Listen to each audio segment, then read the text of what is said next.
अपघात झालेला आहे। मावळ जवळ मर्सिडीज कारला अपघात झालेला आहे। किवळे एक्झिट जवळ हा अपघात समोर येतोय। कार चालकाचा ताबा सुटला आणि अपघात झालाय। कारची सुरक्षा कठड्याला धडक बसली। चालक गंभीर जखमी आहे। देवदूत यंत्रणा, IRB, स्थानिक सगळे घटनास्थळी दाखल झालेले आहेत। पोलीस सुद्धा घटनास्थळी दाखल झालेले आहेत। मावळ देहू रोड इथली घटना आहे। चालकाचा व्हीलवरचा ताबा सुटला आणि हा अपघात झालाय। मर्सिडीज कार आहे जिचा अपघात झालेला आहे। चालक गंभीर जखमी आहे। आमचे प्रतिनिधी अनीश शेख यांच्याकडून अधिक माहिती घेणार आहोत। अनीश, काय अपडेट? मुंबई पुणे एक्सप्रेस वेवरची ही तासाभरापूर्वीची घटना आहे। मुंबईहून पुण्याकडे जाणारी मर्सिडीज कार, या कारवरील चालकाचा ताबा सुटला आणि ही जी कार आहे ती सुरक्षा रक्षक जे लोखंडी कठडे आहेत या कठड्याला धडकली। सुदैवाने जी कार आहे ती खाली पडली नाही। जर खाली पडली असती तर मोठी दुर्घटना घडली असती, परंतु कारमधील जो चालक होता तो गंभीररित्या जखमी झालेला होता। तासाभरापासून तो कुणीतरी येईल आणि आपल्याला वाचवेल या अपेक्षेने तो कारमध्ये तो तळमळ करत होता। एक तासाभरात जी आहे ती देवदूत यंत्रणा आली, स्थानिकांची मदतही मिळाली, परंतु त्या देवदूत यंत्रणेच्या त्या अत्यावश्यक जी व्हॅन आहे त्या व्हॅनमध्ये गॅस कटर नसल्याने तासाभराचा जो आहे तो विलंब झालेला आहे। आणि ही देवदूत यंत्रणा, या यंत्रणेमध्ये फक्त 4 कर्मचारी होते आणि 4 कर्मचारी अथक प्रयत्न करत होते त्या रुग्णाला वाचवण्याचा, अपघातग्रस्ताला वाचवण्याचा, परंतु तासाभरानंतर काही 5 मिनिटांपूर्वीच त्या जखमी व्यक्तीला आता वाहनातून बाहेर काढलेला आहे आणि त्याला सध्या रुग्णालयात दाखल करण्यात आलेला आहे। या दरम्यानही त्या रुग्णाची जी आहे कुठे त्याला ट्रीटमेंट मिळावी यासाठी त्या रुग्णाची पळवापळवीचा प्रकार पाहायला मिळाला। खरं तर त्याला जवळच्या रुग्णालयात उपचार देण्यात आले पाहिजे होते, परंतु त्याला आता पुण्याच्या संचेती रुग्णालयात नेल्याचा एक प्राथमिक आता समोर येत आहे। नक्की अनीश, धन्यवाद माहिती दिल्याबद्दल। आमचे प्रतिनिधी अनीस शेख आपल्याला अधिक माहिती देत होते। मर्सिडीज कारला अपघात झालाय, चालक गंभीर जखमी आहे, संचेती रुग्णालयामध्ये त्याला नेलं गेलंय अशी प्राथमिक माहिती समोर येते।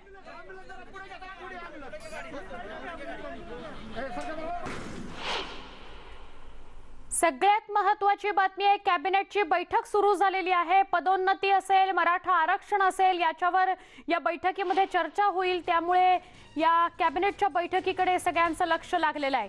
ही कॅबिनेटची बैठक सुरू झालेली आहे। आजची ही कॅबिनेटची बैठक अत्यंत वादळी ठरू शकते किंवा अत्यंत महत्त्वाची चर्चा यामध्ये जोडू शकते, कारण विषय आहे रिझर्वेशन इन प्रमोशन, म्हणजेच पदोन्नतीचा मुद्दा। ही बैठक 2 तासापासून सुरू आहे। ही अत्यंत महत्त्वाची बैठक आहे। या बैठकीमध्ये लॉकडाऊन बाबत सुद्धा मंथन होईल, पण सगळ्यात महत्त्वाचे मुद्दे आहेत मराठा आरक्षणाचा मुद्दा आणि त्याचबरोबर पदोन्नतीचा मुद्दा। तौक्ते वादळग्रस्तांकरता मदतीवर सुद्धा चर्चा या कॅबिनेटच्या बैठकीमध्ये होईल। आपण थेट जाऊया आमचे प्रतिनिधी सागर कुलकर्णी यांच्याकडून अधिक माहिती घेण्यासाठी। सागर, किती वेळ झालाय ही बैठक सुरू झालेली आहे? खरं तर आज अत्यंत महत्त्वाचे मुद्दे आहेत चर्चेकरता या बैठकीमध्ये। सगळ्यात महत्त्वाचं तर मराठा आरक्षण आणि पदोन्नतीचा मुद्दा, जो सध्या वादंग ठरतो आहे महाराष्ट्रभरात। पाठोपाठ लॉकडाऊन वाढेल का असं सुद्धा सर्वसामान्याला वाटतंय, धाकधूक आहे त्याच्या मनात, आणि तौक्ते वादळग्रस्तांना नुकसान भरपाई। सुवर्णा, जवळपास 1.5 तासापेक्षा जास्त कालावधी आता झालेला आहे कॅबिनेट बैठक सुरू होऊन। मुळात कॅबिनेट बैठकीच्या आधी नेहमीप्रमाणे काँग्रेसचे मंत्री बाळासाहेब थोरात यांच्या दालनात, तर राष्ट्रवादीचे मंत्री हे अजित पवारांच्या दालनात प्री कॅबिनेट बैठक घेतात। आजच्या या बैठकीला यासाठी महत्त्व होतं की पदोन्नतीला जो अध्यादेश काढण्यात आलेला आहे तो रद्द करावा किंवा त्याला तात्पुरती स्थगिती द्यावी, अशा स्वरूपाची आक्रमक भूमिका काँग्रेसची आहे आणि नेमका हाच मुद्दा आजच्या बैठकीत मांडला जाईल असं सांगितलं गेलेलं आहे। नेमकं त्याबाबत काय घडतं आहे हे जाणणं औत्सुक्याचं राहणार आहे। दुसरीकडे विषय राहतोय तो राज्यामध्ये चक्रीवादळाच्या बाबतीत जी मदत दिली गेली होती त्या बाबतीतली अधिकृतरित्या घोषणा केली जाईल आणि लॉकडाऊन बाबत काय नेमकं होणार आहे, कारण की आजच्या बैठकीमध्ये सगळ्यांचं लक्ष आहे ते लॉकडाऊन बाबत, की आज काय घोषणा केली जाते, कशा स्वरूपामध्ये निर्णय जाहीर केले जातील, लॉकडाऊन पुढे कालावधी कसा वाढवला जाईल, त्याच्यामध्ये काही मदत काही ठिकाणी शिथिलता दिली जाणार आहे का? कारण की 14 दिवस साधारणतः लॉकडाऊन परत वाढवला तर काही ज्या ठिकाणी रुग्णसंख्या कमी होत आहे अशा ठिकाणी शिथिलता देण्यात यावी. काही हॉटेल्स असतील, काही दुकानं असतील, त्यांना काही विशिष्ट वेळेमध्ये खुले करण्यास सुरुवात करावी. जिथे रुग्णसंख्या फार मोठ्या प्रमाणात कमी झालेली आहे अशा ठिकाणी रेस्टॉरंट्स असतील ते 50% क्षमतेने, हॉटेल्स लॉज जे आहेत ते काही टक्के क्षमतेने सुरू करावेत, अशा स्वरूपाची भूमिका आहे. अर्थात मुंबईकरांना तुर्तास जवळपास लोकल सरसकट सगळ्यांना नसणार हे जवळपास स्पष्ट झालेलं आहे. पण इतर काही गोष्टींमध्ये म्हणजे मोठ्या महानगरांमध्ये अनेक ठिकाणी खूप रिस्ट्रिक्शन्स लावलेले आहेत. लोकांना बाहेर फिरून दिले जात नाही आहेत. अशा परिस्थितीमध्ये सगळीकडे देण्यात आलेले आहे आणि यामुळे कुठे ना कुठेतरी सगळीकडे प्रयत्न सुरू आहेत की आज जी शिथिलता दिली जाईल त्याबाबतची नेमकी भूमिका काय असणार आहे. आता मंत्रिमंडळाची बैठक संपलेली माहिती समोर येत आहे. काही क्षणात इतर राज्याचे आरोग्यमंत्री राजेश टोपे आहेत किंवा इतर मंत्री आहेत ते याबाबत आता अधिकृत घोषणा करतील की लॉकडाऊनच्या बाबतीत नेमकी भूमिका काय करलेली आहे आणि इतर राज्य मंत्रिमंडळामधील बैठकीमध्ये निर्णय काय झालेले आहेत. सागर, म्हणजे आत्ताची माहिती अशी आहे का की ही कॅबिनेटची बैठक संपलेली आहे आणि पुढच्या काही क्षणामध्ये आपल्यापर्यंत प्रतिक्रिया येऊ शकतात की काय चर्चा झाली? पदोन्नतीचा आणि सगळ्यात महत्त्वाचा मुद्दा आहे. बरोबर आहे, पदोन्नतीच्या संदर्भातला विषय आहे. महत्वाची आक्रमक भूमिका ही काँग्रेसचे नेते घेणार होते. बाळासाहेब थोरात यांच्या दालनात देखील अशोक चव्हाण इतर आहेत यांची चर्चा करण्यात आली होती आणि याबाबतचे निर्णय कदाचित आज आक्रमक स्वरूपात काँग्रेस कॅबिनेटमध्ये मांडणार होती.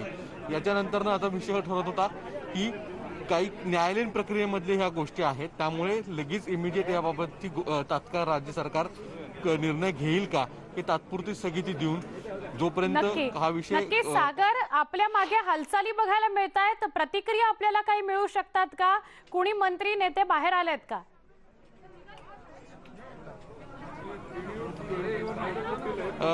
कॅबिनेटची बैठक आता काही संपलेली आहे. हळूहळू काही वेळात इतर मंत्री आता बाहेर येतील आणि ते अधिकृतरित्या याबाबतची घोषणा करतील. तुर्तास तरी अजून मंत्री बाहेर आले पुढच्या काही क्षणात सागर तुमच्या माध्यमातून थेट प्रतिक्रिया आपल्यापर्यंत पोहोचेल. स्पष्ट हेच करायला हवं आपण की 3 पक्षाचं जे सरकार आहे त्यामध्ये आपापसातच पदोन्नतीवरून वेगवेगळ्या भूमिका बघायला मिळाल्या आणि त्याच वेळेला समांतर पातळीवर पदोन्नतीच्या मुद्द्यावरून किंवा मराठा आरक्षणाच्या मुद्द्यावरून महाराष्ट्रभरात पुन्हा एकदा तणाव निर्माण झालेला रणकंदन सुरू आहे. सागर, तुर्तास आभार सविस्तर माहिती दिल्याबद्दल. आपण ही कॅबिनेटची बैठक जिच्याविषयी माहिती घेतो आहोत, कॅबिनेटची बैठक गेल्या 1.5-2 तासापासून सुरू होती. सागर कुलकर्णी आमचे प्रतिनिधी त्याच ठिकाणी उपस्थित आहेत जिथे ही कॅबिनेटची बैठक सुरू होती. काही क्षणापूर्वी ही बैठक संपलेली आहे त्यामुळे आमचे प्रतिनिधी सागर यांच्या माध्यमातून आपल्याला काही प्रतिक्रिया ताज्या मिळू शकतात पुढच्या काही क्षणांमध्ये. पण पदोन्नतीचा महत्त्वाचा मुद्दा, मराठा आरक्षणाबाबत हालचाली सुरू होत्या. छत्रपती संभाजीराजे यांनी आज शरद पवारांची भेट घेतली, त्यानंतर उद्या ते मुख्यमंत्र्यांची भेट घेणार आहेत. पण दरम्यानच्या काळामध्ये खूप घडामोडी घडलेल्या आहेत. काल शरद पवारांनी मुख्यमंत्र्यांची भेट घेतली होती आणि साधारण 40-45 मिनिटं त्यांच्यात चर्चा झाली होती. मराठा आरक्षणाचा किंवा पदोन्नतीचा मुद्दा असेल, अर्थातच तो त्या दोघांमध्ये चर्चेत आलेला असणार आहे. आणि त्यानंतर आज शरद पवार आणि छत्रपती संभाजीराजे यांची भेट झालेली आहे. मराठा समन्वयकांना काय वाटतं, मराठा समाजाची भूमिका काय आहे ही त्यांनी त्यांच्या पुढे मांडलेली आहे. एका बाजूला म्हणजे मराठा आरक्षणासंदर्भात हे सगळं घडत असतानाच पदोन्नतीचा विषय सुद्धा आता ऐरणीवर आलेला आहे. पदोन्नती संदर्भातला जो अध्यादेश आहे, काँग्रेसची अशी आक्रमक भूमिका आहे की तो अध्यादेश 16 मेचा मागे घ्यावा. मात्र राष्ट्रवादी काँग्रेस आणि शिवसेना यांची अशी अनुकूल भूमिका नाही. त्यामुळे आजच्या कॅबिनेटच्या बैठकीमध्ये नेमकं काय होतं हे बघणं महत्त्वाचं आहे. कारण 3 पक्षांमध्ये 2 पक्षाची एक भूमिका आणि एका पक्षाची एक भूमिका. त्यामुळे पदोन्नतीचा विषय मग मार्गी लागतो का, मराठा आरक्षणाविषयी काय होतं, याच्या पुढे जाऊन सर्वसामान्यांचा अत्यंत जिव्हाळ्याचा विषय तो म्हणजे लॉकडाऊन उठणार का. मग लॉकडाऊन सगळीकडे सरसकट राज्यभरात उठणार का फक्त काही जिल्ह्यांपुरतं उठणार किंवा काही शहरांपुरतं उठणार याविषयी सुद्धा उत्सुकता. कारण सर्वसामान्यांचं अर्ध जीवनच थांबलेलं आहे. काही जणांचं रोजमर्रा की जिंदगी ज्याला आपण म्हणतो की दिवसभराचा जो. आमचे प्रतिनिधी सागर कुलकर्णी पुन्हा जोडले गेलेले आहेत. सागर, काय अपडेट सांगशील?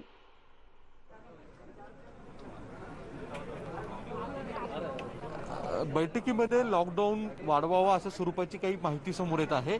विशेष म्हणजे ज्या ठिकाणी रुग्णसंख्या अधिक आहे अशा ठिकाणी संख्या कमी करावी या हेतूने लॉकडाऊन वाढवण्याच्या बाबतले काही संकेत आता मिळत आहेत। सूत्रांची माहिती जी मिळते ती दुसरीकडे जी माहिती मिळते त्यानुसार मुंबई आणि इतर मोठ्या शहरांमध्ये मात्र काही शिथिलता देण्याची देखील तयारी कदाचित बोलून दाखवली जाते आहे। याबाबत अधिकृतरित्या घोषणा राज्याचे आरोग्यमंत्री किंवा इतर कॅबिनेट मंत्री काही वेळात करतीलच, पण जी माहिती आता मिळत आहे त्यानुसार मोठ्या शहरांमध्ये जिथे रुग्णसंख्या कमी झालेली आहे अशा ठिकाणी शिथिलता देण्यावर एकमत झाल्याचं दिसून येत आहे। मात्र अनेक ठिकाणी रुग्णसंख्या जिथे वाढते आहे अशा ठिकाणी मात्र कडक निर्बंध नियमावली कायम ठेवावी यावर देखील कॅबिनेट मंत्र्यांचं एकमत आहे। अर्थात अंतिम निर्णय हे राज्याचे मुख्यमंत्री उद्धव ठाकरे घेतील असं सांगण्यात आलेलं आहे। पण सागर, या लॉकडाऊन संदर्भात गेले काही दिवस असा चर्चा होत होत्या किंवा असेच संकेत मिळत होते की जिथे रुग्णसंख्या वाढते त्या जिल्ह्यांमध्ये किंवा शहरांमध्ये निर्बंध तसेच ठेवावेत, पण जिथे रुग्णसंख्या आणि रुग्णवाढीचा दर कमी आहे त्या ठिकाणी थोडी शिथिलता द्यावी, म्हणजे आर्थिक राजधानी मुंबईमध्ये शिथिलता मिळू शकेल असं वाटतं। मुंबईमध्ये शिथिलता काही प्रमाणात देण्याबाबत भूमिका मंत्र्यांनी कॅबिनेट बैठकीत बोलून दाखवल्याची सूत्रांनी माहिती देण्यात आलेली आहे। कारण की मुंबईमधील अनेक भागांमध्ये आता जवळपास रुग्ण आटोक्यात येताना दिसतात। यामुळे काही शॉप्स असतील त्यांना काही विशिष्ट कालावधीमध्ये शिथिलता देणं, तसंच काही व्यवहार जे सुरू आहेत ते करण्यासाठी काही शिथिलता द्यावेत अशा स्वरूपाची भूमिका आहे। अर्थात मुंबईत सुद्धा काही ठिकाणी हॉटस्पॉट केले जातात, कारण की अनेक भागांमध्ये काही विशिष्ट ठिकाणीच रुग्ण संख्या वाढणं किंवा मृत्यूचं प्रमाण हे अधिक आहे। तर असे काही स्पॉट्स असतील तर ते सुद्धा एक पॉइंट काढून अशा ठिकाणी तात्पुरत्या त्या भागांपुरतच फक्त नियम करावेत अशा स्वरूपाची भूमिका आहे। राज्यांमध्ये सेम असेच मुंबई म्हणजे नागपूर महापालिका असेल, पुणे महापालिका असेल अशा ठिकाणी सुद्धा तिथल्या स्थानिक पालकमंत्र्यांची तशीच भूमिका कॅबिनेटमध्ये बोलून दाखवल्याचं दिसून येते। असं कदाचित केलं जाईल असं समजलं जातं की जे दुकानं आहेत किंवा जे इतर छोटे छोटे व्यवहार आहेत त्याला आता हळूहळू सुरुवात करावी, पण ज्या ठिकाणी रुग्णसंख्या ही अधिक आहे अशा ठिकाणी मात्र तुर्तास तरी कडक निर्बंध ठेवलेच जावेत। अर्थात याच्यामध्ये आता मग ते अधिक कशा स्वरूपात करता येणार आहेत। अगदी बरोबर। आता सागर, तुम्ही ज्या ठिकाणी उपस्थित आहात कॅबिनेटची बैठक नुसतीच संपलेली आहे, त्यामुळे आपल्या ठिकाणाहून फार महत्त्वाची माहिती पुढच्या काही क्षणामध्ये समोर येणार आहे, तेव्हा पुन्हा एकदा आपल्यापर्यंत पोहोचतो आणि अधिक माहिती घेतो। सागर, तुर्तास धन्यवाद ही माहिती दिल्याबद्दल। आमचे प्रतिनिधी सागर कुलकर्णी, आता कॅबिनेटची बैठक संपलेली आहे, काही क्षणापूर्वी ती बैठक संपली आहे, त्यामुळे तिथून आपल्यापर्यंत महत्त्वाची माहिती सागर पोहोचवतील। तुर्तास आपण जाऊया पुढच्या बातमीकडे। उजनी पाणी प्रश्नाची सगळ्यात मोठी बातमी आहे। उजनीतून इंदापूरला पाणी मिळणार नाही, पाणी देण्याचा आदेश रद्द करण्यात आलेला आहे। सोलापूरचं पाणी इंदापूरला मिळणार नाहीये, पाणी देण्यावरून संघर्ष सुरू होता आणि त्याच्याविषयीचा अत्यंत महत्त्वाचा निर्णय समोर येतोय। हा निर्णय आहे की उजनीचं पाणी इंदापूरला मिळणार नाहीये, उजनीतून इंदापूरला पाणी दिलं जाणार नाहीये। पाण्यासाठीचा संघर्ष आता थांबणार की अजून पेटणार हे बघणं महत्त्वाचं आहे, पण पाणी देण्याचा आदेश रद्द करण्यात आलेला आहे। ग्राफिक्सच्या माध्यमातून आपण नजर टाकणार आहोत या सगळ्या विषयावर। नेमकं हे प्रकरण काय बघूया। उजनीतलं म्हणजे उजनी धरणातलं 5 TMC पाणी इंदापूरला देण्याचा निर्णय झालेला होता। लाकडी निंबोळी या योजनेला मुख्यमंत्र्यांनी मंजुरी दिलेली होती। पालकमंत्री दत्तात्रय भरणेंच्या हस्तक्षेपामुळे पाणी वळवलं गेलं होतं। उजनी धरणातील पाणी इंदापूरला द्यायला मात्र उजनीच्या आजूबाजूच्या लोकांचा विरोध होता। सोलापूरकरांनी हे आंदोलन केलेलं होतं।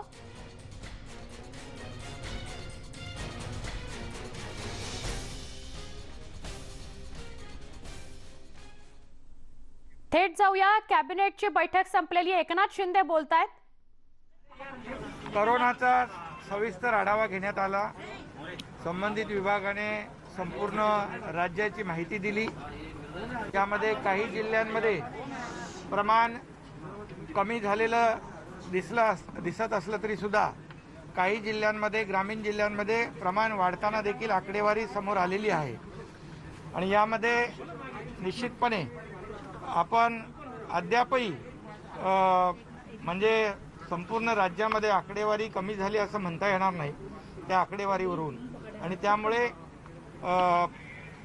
हे सर्व बाबी लक्षात घेऊन ऑक्सिजनचा तुटवडा असेल, म्युकर मायकोसिसचा धोका असेल, लहान मुलांमधली जी काही बाधा होण्याचं प्रमाण असेल, ह्या सगळ्याच बाबतीमध्ये चर्चा त्याच्यामध्ये झाली. ऑक्सिजन प्लांट वाढवण्यासंदर्भात देखील चर्चा झाली. शेवटी अंतिम निर्णय मुख्यमंत्री महोदय या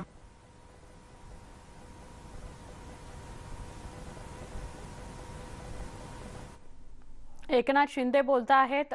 कॅबिनेटची बैठक होती, साधारणपणे 1.5-2 तास ही बैठक सुरू होती. या बैठकीमध्ये महत्त्वाचे विषय होते. निर्णय झालेला नाही, परंतु आकडेवारी मात्र या ठिकाणी पाहताना काही ठिकाणी नक्की कमी झाली असली तरी सुद्धा काही जिल्ह्यांमध्ये मोठ्या प्रमाणावर दुपटी तिपटीने वाढलेली आहे. त्यामुळे ही अद्याप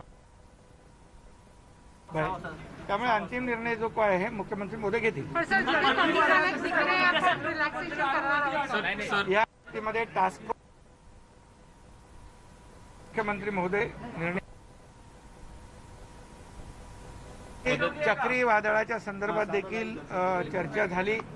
जे NDRF SDRFचे जे नॉर्म्स आहेत त्यामध्ये जी काही मदत आहे ती प्रमाण कमी होतं, आणि म्हणून कॅबिनेटमध्ये सगळ्याच मंत्री महोदयांनी या चक्रीवादळामध्ये जे झालेलं नुकसान जे आहे त्यामध्ये राज्य सरकारने जास्तीत जास्त भरीव मदत नागरिकांना दिली पाहिजे अशा प्रकारची भावना व्यक्त केल्यानंतर जे NDRF SDRFचे नॉर्म्स जे आहेत हे त्यावर मदत न देता मागच्या वेळेस जसं निसर्ग चक्रीवादळाला जशी मदत दिली ती मदत या ठिकाणी देण्याचा निर्णय झालेला आहे. दारूबंदी तिकडची का उठवली? मंत्रिमंडळाच्या बैठकीत काय निर्णय झाला? फडणवीस सरकारने ती दारूबंदी लागू केली. जे NDRF SDRFचे नॉर्म्स जे आहेत हे त्यावर मदत न देता मागच्या वेळेस जसं निसर्ग चक्रीवादळाला जशी मदत दिली ती मदत या ठिकाणी देण्याचा निर्णय झालेला आहे. दारूबंदी तिकडची का उठवली? मंत्रिमंडळाच्या बैठकीत काय निर्णय झाला? फडणवीस सरकारने ती दारूबंदी लागू केली होती, आता तो निर्णय उठवण्याचा का झाला? एवढा दबाव कुणाचा होता नेमका? ते संबंधित मंत्र्यांना आपण विचारलं तर बरं पडेल. असा निर्णय झालेला आहे का? निर्णय झालेला आहे का कॅबिनेटमध्ये या बाबतीमध्ये काय म्हणाले? बैठकीत हा निर्णय झालाय का? चंद्रपूरमध्ये दारूबंदी उठवली? त्यामध्ये मतमतांतर आहेत. काही लोकांची मागणी आहे की बंदी घालावी, काही लोकांनी मागणी केली की सुरू करावी. याचं कारण की बंदी घातल्यानंतर जे प्रमाण जे पाहिलं त्यामध्ये इतर ठिकाणाहून येणारी दारू, विकली जाणारी दारू, त्याचबरोबर गावठी कुठली हातभट्टीची दारू, यामध्ये झालेल्या विषबाधा, या सगळ्याच बाबतीमध्ये काही लोकांनी दारूबंदी उठवावी म्हणून मागणी केली आणि काही लोकांनी दारूबंदी ठेवावी म्हणून मागणी जी लोकांची आहे. घोषणा केली आहे असं कळतं आहे. नाही, वडेट्टीवार साहेबांचा निर्णय नाही.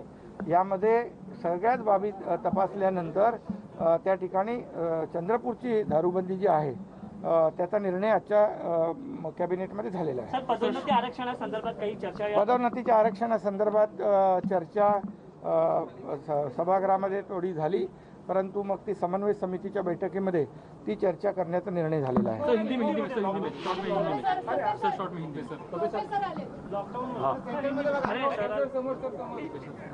लॉकडाउन के बारे में ऐसी कोई चर्चा नहीं हुई है, लेकिन कई जिलों में जो नंबर्स कम हुए हैं वो और कई जिलों में नंबर्स बढ़ गए हैं, ये सब चिंता की बात है.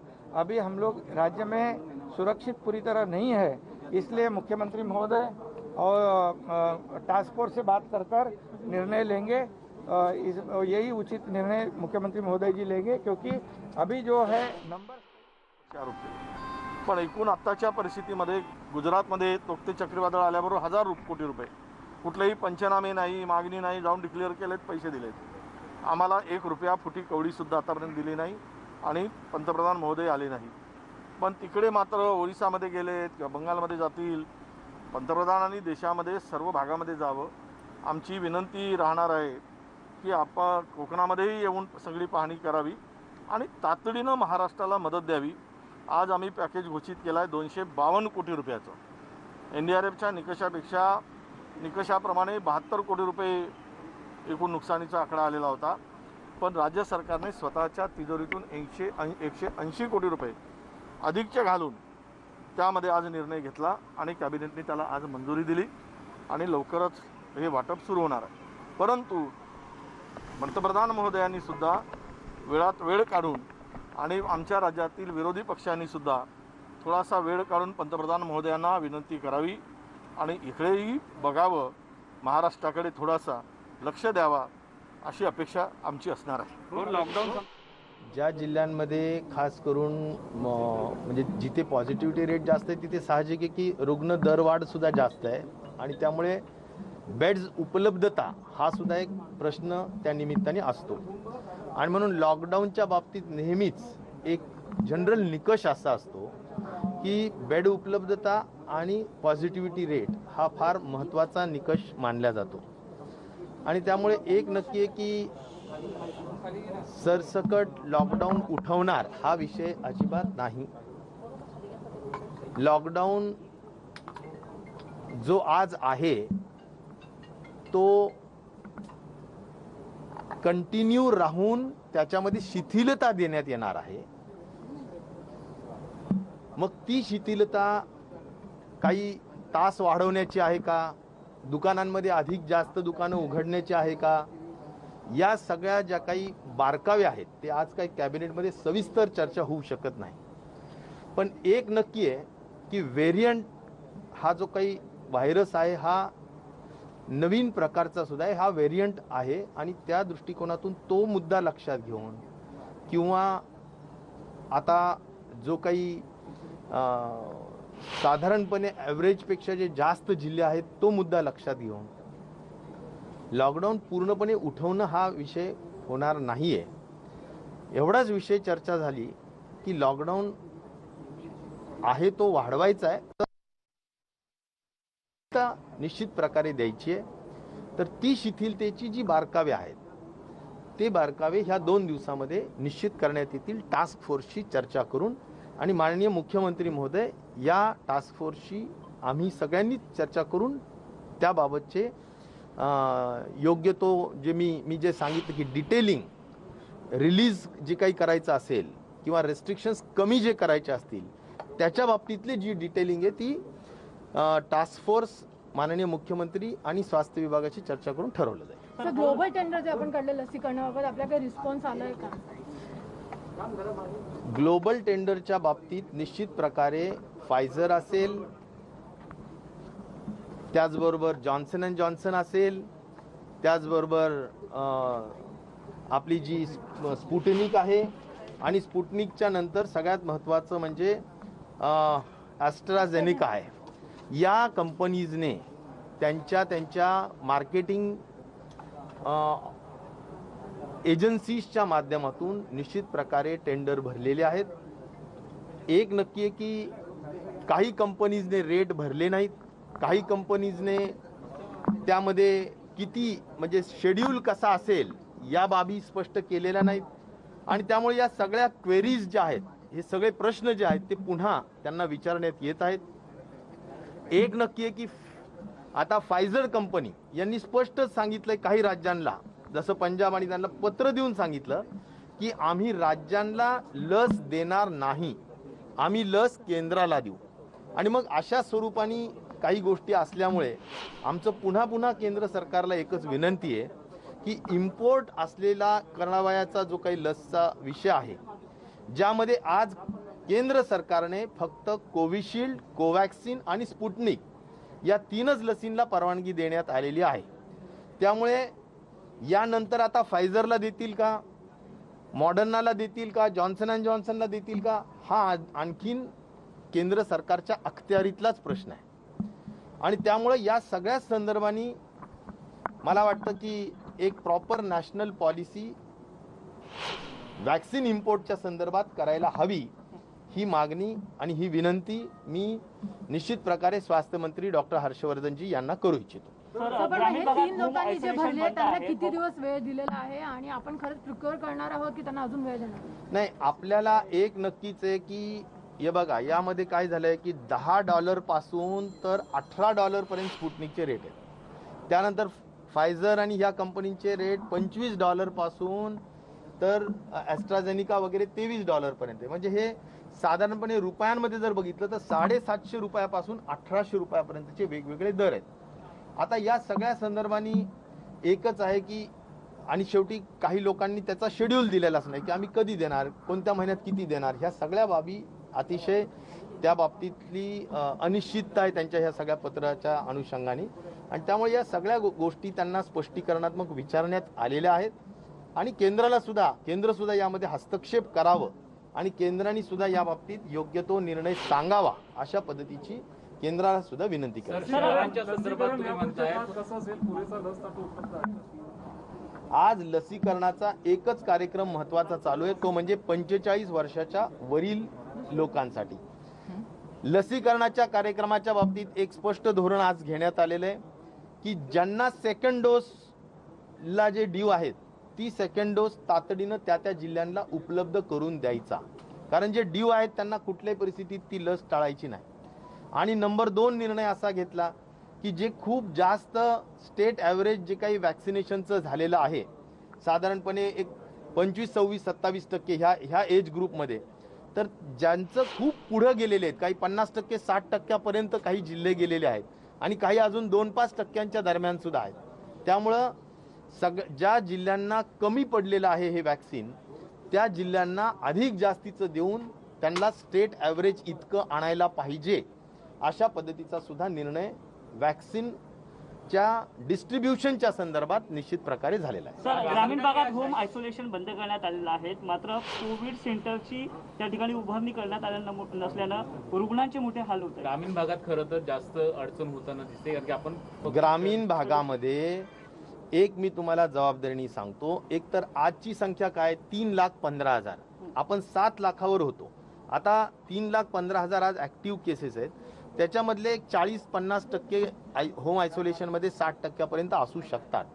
आणि त्यामुळे हे जे लोक आहेत यांना त्या जिल्ह्यामध्ये त्या तालुक्यांमध्ये आपण वेगवेगळे जे CCC सेंटर्स केलेले आहेत त्या ठिकाणी आपण त्यांना आणून ॲडमिट केलं पाहिजे अशा सूचना आहेत.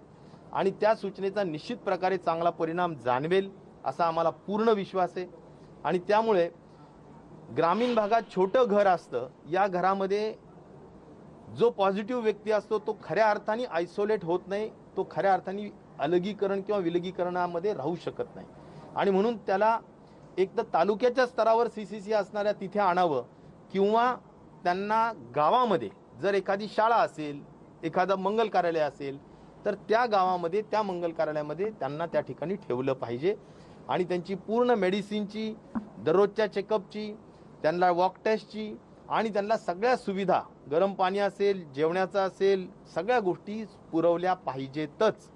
ह्या गोष्टी आपण कलेक्टरला सांगितलेल्या आहेत. त्यामुळे सगळ्या गोष्टींची जर काळजी घेतली जात असेल तर माझ्या ग्रामीण भागातील माझ्या सर्व बंधू भगिनींना माझी विनंती आहे की आपण शासनाच्या या महत्त्वाच्या आव्हानाला सकारात्मक प्रतिसाद द्यायला हवा. सर आज राज्य सरकारने हायकोर्टात सांगितलं मुकर मायकोसिसच्या केसेसमध्ये 1000 वाढ आली काल प्रमाणात. 2,300 काल केस होते, आज 3,000 काहीतरी केस सांगितलं आहे. खूप एक वाढ दिसते. नाही, ठीक आहे. म्युकर मायकोसिसच्या संदर्भात मी पुन्हा अतिशय जबाबदारीने सांगेल की काल सुद्धा आम्ही एक अतिशय स्पष्ट GR काढलेला आहे की ज्याच्यामध्ये कुठेही ॲम्बिग्विटी राहिलेली नाही. म्युकर मायकोसिसची रुग्ण काही प्रमाणात वाढतायत हे नक्कीच खरं आहे आणि त्यामुळे त्याची काळजी घेतली पाहिजे हे स्वास्थ्य विभाग किंवा आरोग्य विभागाची आमची महत्त्वाची जबाबदारी आम्ही समजतो. आणि म्हणून म्युकर मायकोसिसच्या बाबतीत महात्मा ज्योतिराव फुले जन आरोग्य योजनेमध्ये जरी 1000 हॉस्पिटल असतील तरी त्यातले 131 हॉस्पिटल प्रत्येक जिल्ह्यात 2-2, 3-3 हॉस्पिटल साधारणपणे आपण एक डेझिग्नेट केलेले आहेत, म्हणजे ठरवून टाकलेले आहेत की या ठिकाणी आपण म्युकर मायकोसिसचे पेशंटची तपासणी करा किंवा त्यांचा उपचार करा. आता हे कोणत्या बेसिसवर ठरवले तर तिथे हे मल्टी ज्याला डिसिप्लिन अप्रोच या मुद्द्यावर आपण केलेले आहेत. कारण तिथं ENT असेल, डेंटिस्ट असेल, फेशियलच्या संदर्भातील डॉक्टर्स असतील किंवा न्यूरोलॉजिस्ट असतील, या सगळे सर्जन्स उपलब्ध असायला हवेत आणि त्यामुळे या रुग्णालयांची निवड करून त्याला लागणारे जे एम्फोटेरिसिन बी हे मुफ्त पद्धतीनं म्हणजे मोफत या सगळ्या रुग्णांना पुरवला केलं पाहिजे. अशा सगळ्या सूचना दिलेल्या आहेत. कलेक्टरला या सगळ्या बाबींचं संनियंत्रण करायला सांगितलेलं आहे आणि म्युकरमायकॉसिसच्या पेशंटला ज्यांच्याजवळ कुठलं ना कुठलं रेशन कार्ड असेल, ते आपल्या महाराष्ट्राचे रहिवासी असतील, तर त्यांना 1 रुपया सुद्धा खर्च लागू नये अशी व्यवस्था आपण त्या ठिकाणी करण्यात आलेली आहे. लॉकडाउन के संदर्भ में क्या भूमिका है? कैबिनेट में आज लॉकडाउन के प्रति चर्चा हुई. ज़रूर उसमें जो प्रेजेंटेशन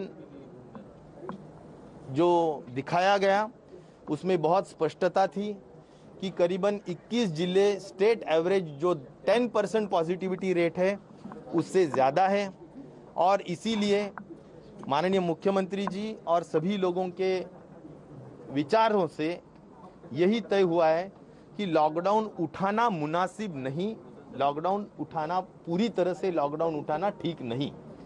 इसीलिए एक ज़रूर है कि जिन ज़िलों में बहुत ज़्यादा डिक्लाइन है, बहुत ज़्यादा कर्व नीचे आया है, ज़रूर उन ज़िलों में हम शिथिलता देना पसंद करेंगे. लेकिन यह शिथिलता किस तरह की होगी, इस बारे में टास्क फोर्स से चर्चा करते हुए माननीय मुख्यमंत्री जी इसमें जो भी अंतिम निर्णय है वो लेने वाले हैं. रहा सवाल जो आज की स्थिति है, वह बिल्कुल बहुत अच्छी सुधारणा है. आता आरोग्यमंत्री राजेश टोपे बोलता आहेत, लॉकडाऊन संदर्भात चर्चा झाली आणि त्याविषयीचा निर्णय घेतला जाईल. लसीकरणासंदर्भात चर्चा झाली, ती फक्त त्याच्या वितरणाबाबत अशी त्यांनी माहिती दिलेली आहे. आणि सगळ्यात महत्त्वाचा विषय तो म्हणजे पदोन्नतीचा. पण जसं एकनाथ शिंदेंनी सांगितलं की पदोन्नतीबाबत सविस्तर चर्चा झाली नाही, पदोन्नतीबाबत जी सविस्तर चर्चा होईल, सगळ्या पक्षांच्या मतं घेतली जातील आणि जी चर्चा होईल ती समन्वय समिती समोरच होईल असं त्यांनी स्पष्ट केलेलं आहे. एक छोटासा ब्रेक, लगेच भेटतोय अजून काही घडामोडींसह. पहा फक्त न्यूज 18 लोकमत.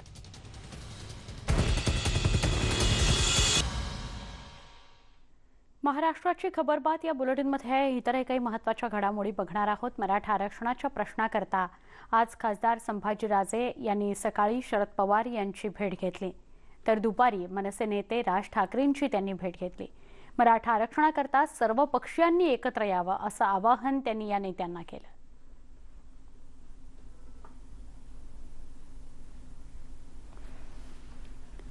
सगळ्यात आधी सकाळच्या सत्रामध्ये छत्रपती संभाजीराजे यांनी शरद पवारांच्या सिल्वर ओक या निवासस्थानी जाऊन त्यांची भेट घेतली.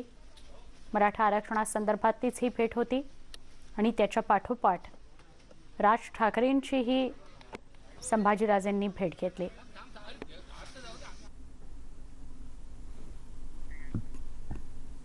आरक्षणासाठी सर्व पक्षांनी एकत्र यावं, आरक्षणाकरता सगळ्यांच्या भेटी घेतो आहे असं संभाजीराजे म्हणाले. राज ठाकरेंची भेट त्यांनी घेतली आणि त्यानंतर संभाजीराजेंची भेट घेऊन राजे निघाले. आरक्षणाप्रश्नी त्यांनी ही भेट घेतलेली होती.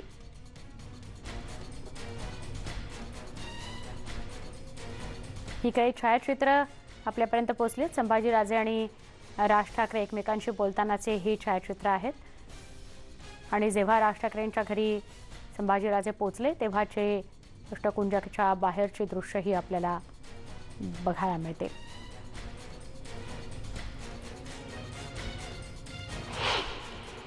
एवढाचा आग्रह धरायचा असेल तर चलनी नोटेवरती धरावा ना होता. त्याला वीर न्याय मिळावा म्हणून मी सगळ्या पक्षाच्या प्रमुखांशी मी भेट घ्यायला लागलोय, चर्चा करायला लागलोय. माझ्यासाठी नाही तर समाजासाठी. सकाळी मी पवार साहेबांना भेटलो, आता राज साहेबांना भेटलो, उद्या देवेंद्रजींना भेटणार आहे, मुख्यमंत्र्यांना सुद्धा भेटणार आहे आणि परवा दिवशी बाळासाहेब आपले प्रकाश आंबेडकरांना सुद्धा मी भेटणार आहे. मराठा समाज हा प्रमुख समाज आहे महाराष्ट्रात आणि त्यांना न्याय मिळावा. सर्वोच्च न्यायालयाने त्यांचं आरक्षण रद्द केलेलं आहे. आता याच्या पुढं मार्ग काय काढायचा आणि ही जबाबदारी नुसती माझी नाही तर सगळ्या समाजात, सगळ्या पक्षातल्या प्रमुखांची. छोटासा ब्रेक, पुन्हा पहा फक्त न्यूज 18 लोकमत.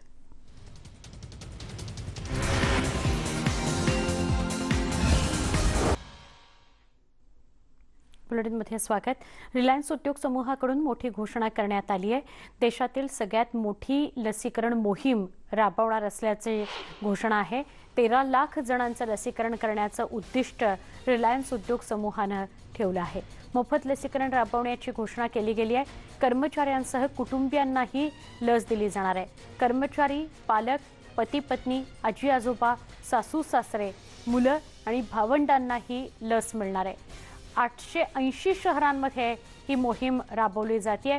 सेवानिवृत्त कर्मचाऱ्यांनाही याचा लाभ घेता येणार आहे.